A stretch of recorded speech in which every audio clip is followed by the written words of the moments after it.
em redor.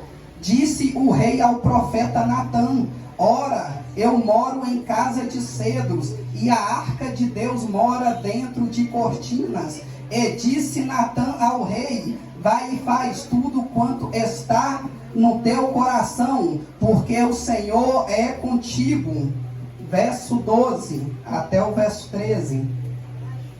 Quando teus dias forem completos e vieres a dormir com teus pais, então farei levantar depois de ti a tua semente, que procederá de ti, e estabelecerei o seu reino, e este edificará uma casa ao meu nome, e confirmarei o trono do seu reino para sempre. Glória a Deus! Glória a Deus, Glória a aleluia. Deus, aleluia. Forte! Glória. Aleluia! Glória a Deus, aleluias. A palavra do Senhor vai falar assim essa noite, que Davi faz uma reflexão da sua vida, de quando ele ainda era moço, de quando ele ainda era o menor da sua casa, de quando muitos que passavam ao lado do campo olhavam para Davi pastoreando as ovelhas e falavam assim: olha lá Davi, mais um pastor de ovelhas. Ei, vira para o teu irmão que está aí do seu lado essa noite, fala assim para ele: no momento e na hora certa Deus irá mudar a sua trajetória.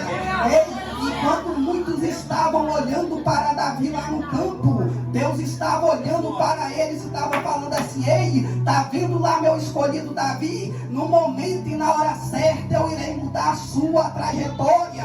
No momento e na hora certa eu irei mudar o seu caminho. No momento e na hora certa eu irei mudar a sua posição. Ei, esse é o Deus que eu conheço. Esse é o Deus que você conhece, que pega aquele pequenininho ao qual estava lá no campo trabalhando, ao qual ninguém dava nada, ao qual era o menor da sua casa, e faz ele virar rei. Esse é o Deus que eu conheço. Se levanta o leão, ele pega aquele sem força e dá força. Aleluia. Se levanta o urso, ele pega aquele sem força e dá força. Se levanta o exército e ele te livra. Me prova, evangelista Leandro, quem não se lembra da passagem de Moisés, quando Moisés se encontra de frente para o Mar Vermelho, e atrás de Moisés se encontra o povo israelita, o povo de Deus, e atrás do povo israelita se encontra Faraó, juntamente com seus cavaleiros. Podemos ver aqui um cenário ao qual vinha um povo, ao qual vinha um exército contra um povo desarmado, contra um povo que não possuía espada, contra um povo que não possuía escudo, contra um povo que não possuía lanças, contra um povo que não possuía habilidade com a guerra. Mas tinha uma coisa que aquele povo tinha e que Faraó não tinha: era a presença do Deus vivo. É por isso que no livro dos Salmos 91 vai falar assim: aquele que habita no esconderijo do Altíssimo, a sombra do Onipotente descansará. Aí eu venho para o verso 7, que fala assim: 1000 cairão ao teu lado e 10.000 à tua direita, mas tu não serás atingido. Ei, olha o tamanho do poder do seu Deus essa noite. Pode se levantar a China, pode se levantar Estados Unidos, pode se levantar exército na terra, pode se levantar exército no céu, mas não prevalecerão contra a igreja de Deus, não prevalecerão contra o povo de Deus, não prevalecerão contra o servo de Deus, não prevalecerão contra os escolhidos de Deus, porque Deus está contigo. Aleluia! A palavra fala que Davi volta a refletir dos livramentos que o Senhor te deu, das mãos dos filisteus, das mãos dos amonitas, e das mãos do rei Saul, e das mãos do gigante, e da posição de reinado que o Senhor te colocou. Então a palavra fala que Davi vai pensar consigo mesmo: o que irei eu fazer para agradecer a tudo que o Senhor tenha feito em minha vida? Então a palavra fala que brota um desejo no coração de Davi de fazer um templo para o Senhor. Então a palavra nos diz que naquele mesmo momento ali, Davi começa a preparar as melhores madeiras, os melhores ouro, as melhores prata, as melhores pedras preciosas, os melhores mestres de obra da época, os melhores artesãos. Então a palavra nos diz que Deus contempla esse desejo do coração de Davi, Deus contempla essa organização de Davi, e quando Deus contempla toda essa organização de Davi, o Senhor envia o profeta Natã até a casa do rei Davi. E quando o profeta Natã chega até a casa do rei Davi, o profeta Natã vai falar assim: ei Davi, não será tu que irá fazer o meu templo, mas sim será o teu descendente, e sobre ele jamais retirarei o seu trono. Ei, podemos ver aqui que o Senhor faz uma promessa através da vida de Davi para o seu descendente. Ah, evangelista Leandro, o que você quer falar com isso essa noite? Tem pessoas que pede e não recebe. Tem pessoas que busca e não encontram. Tem pessoas que ora e Deus não lhe responde. E você já parou para pensar essa noite? O que você tem feito para agradecer Ele por tudo que Ele fez na sua vida? O que você tem feito para chamar a atenção dEle essa noite? A palavra nos conta que apresentaram Caim e Abel perante a presença de Deus. Então a palavra diz que Caim trouxe uma oferta do fruto da terra, ou seja, uma oferta, um fruto pego na terra, numa planta ou numa árvore. Então a palavra nos diz que Abel trouxe das suas primícias a Deus. O que é primícia? É tudo aquilo que é primeiro, é tudo aquilo que é novo, é tudo aquilo que teve esforço, é tudo aquilo que teve dedicação, é tudo aquilo que é primeiro. Então a palavra nos diz que Abel trouxe o seu melhor perante o altar de Deus. Abel trouxe o seu melhor perante a presença de Deus. E acabou o Senhor rejeitando a oferta de Caim e aceitando a oferta de Abel. Ei, deixa eu te falar uma coisa aqui essa noite: não traga qualquer oferta perante o altar dele, não traga qualquer sacrifício perante o altar dele, mas assim faça que nem Abel, traga um sacrifício de amor, um sacrifício de corpo, alma e espírito, e o Senhor abençoará a sua casa, e o Senhor abençoará a sua terra, e o Senhor abençoará a sua família, e o Senhor abençoará os seus filhos. Então a palavra nos diz que Davi não pôde fazer o templo do Senhor, porque Davi era homem de guerra, e Davi possuía sangue em suas mãos. Ah, evangelista Leandro, pode matar? Pode. Ah, evangelista Leandro, pode roubar? Pode. Ah, evangelista Leandro, pode fazer reunião secreta? Pode. Ah, evangelista Leandro, pode armar e arquitetar para derrubar seu irmão? Pode. Se arrepender vai ser salvo? Vai sim. Mas uma coisa eu te garanto aqui essa noite: ficarão de fora da promessa dele, ficarão de fora da aliança dele. Me prova, livro de Números, seu capítulo 20 vai falar assim: que o povo israelita, o povo de Deus, já estava alguns dias no deserto, alguns dias já estavam sem água, sem alimento. Então a palavra nos fala que aquele povo murmurava contra Moisés.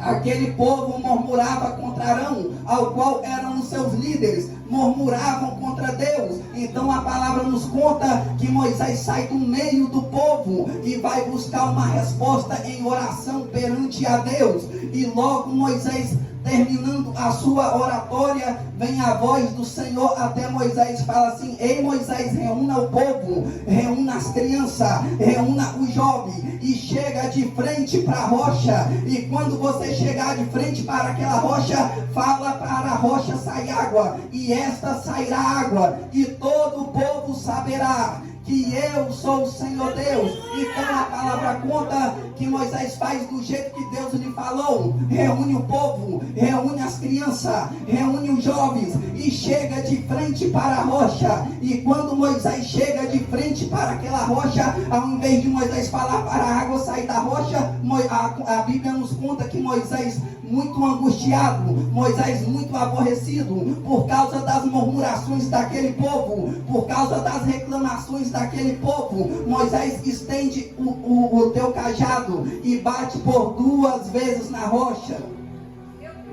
ao qual sai água, e todo o povo fica maravilhado diante a manifestação da glória de Deus.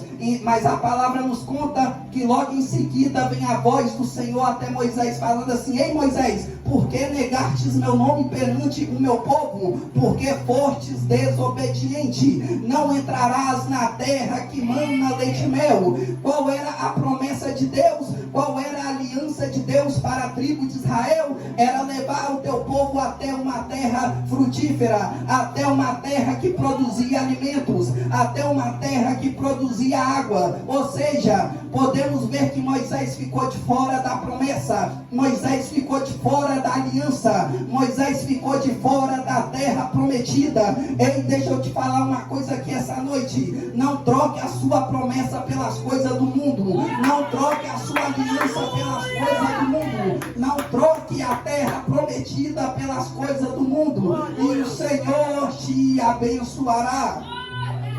Então a palavra conta que Davi também foi um homem segundo o coração de Deus. Por que, evangelista? Porque Davi seguia aquele primeiro mandamento: amarás o Senhor teu Deus com todo o teu coração, com toda a tua alma e com todo o teu entendimento. Esse é o primeiro e maior mandamento das Escrituras Sagradas. Podemos ver algum exemplo nas Escrituras Sagradas do amor de Davi para com Deus. Foi quando Davi foi até a casa de seu pai Jessé. A palavra nos conta que Davi não se assentava à mesa junto aos seus pais, Davi não se assentava à mesa junto aos seus irmãos. Você não via Davi irado, você não via Davi querendo fazer rebelião contra seus pais, contra seus irmãos. Você não via Davi angustiado, porque Davi sabia que aquele que estava com ele era maior do que aquele que estava na mesa. Podemos ver outro exemplo de amor de Davi para com Deus que muitos conhecem, é quando se levanta Golias no meio dos filisteus. A palavra nos conta que aquele gigante desafia o exército de Israel, aquele gigante desafia o Deus de Israel. Então a palavra nos conta que todos ficaram com medo de desafiar aquele gigante, todo o povo ficou com medo de ir à peleja contra aquele gigante. Mas a palavra nos conta que Davi foi o primeiro a se voluntariar, Davi foi o primeiro a se prontificar para pelejar contra o gigante. Mas não por glórias, mas não por status, mas não por honras, mas sim porque além daquele gigante desafiar o exército de Israel, desafiou o Deus do exército de Israel, ao qual era o Deus de Davi. Então a palavra nos conta que Davi foi à peleja com ele, e aquele gigante não prevaleceu contra Davi, não prevaleceu contra o povo de Deus. Podemos ver outro exemplo também de amor de Davi para com Deus. Foi quando a arca da aliança de Deus se encontrava na casa de Obed-edom, o geteu. A palavra nos fala que Davi fica sabendo que a arca da aliança se encontrava lá. Davi fica sabendo que aquele homem estava sendo grandemente abençoado por causa da arca da aliança. O que significa a arca da aliança? Significa a presença de Deus no meio do povo. Então a palavra fala que Davi reúne os levitas, reúne o povo, reúne o exército e vai até a casa de Obed-edom para tirar a arca da aliança, que simbolizava a presença de Deus, e para levar até a cidade de Jerusalém, até a sua cidade. Esperto, né, Davi, irmãos?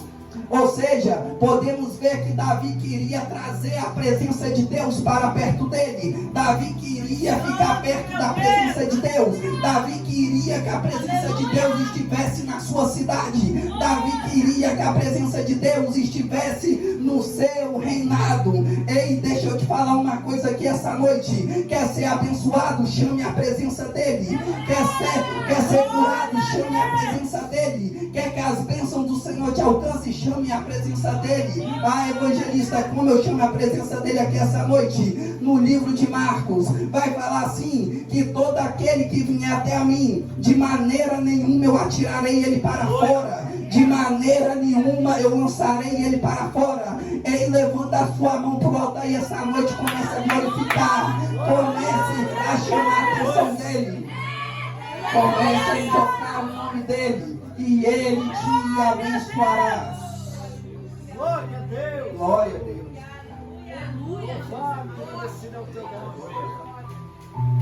Glória, glória. Porque Davi foi um homem também segundo o coração de Deus. Porque Davi queria fazer um templo em homenagem ao Senhor. Porque Davi queria chamar o povo, a nação israelita, para perto da presença de Deus. Então a palavra fala: para perto da presença de Deus. Davi queria que o povo buscasse mais a Deus. Davi queria que o povo vivesse uma vida reta perante a Ele. Então podemos ver que além de Davi ser rei, Davi era pastor de nação, porque Davi chamava o povo para perto da promessa. Então a palavra fala que o tempo passa, os anos se passam, o rei Davi morreu, e então Salomão, seu filho, passa a construir o templo. Salomão constrói o templo, dando origem e resultado à vontade de seu pai e à vontade de Deus.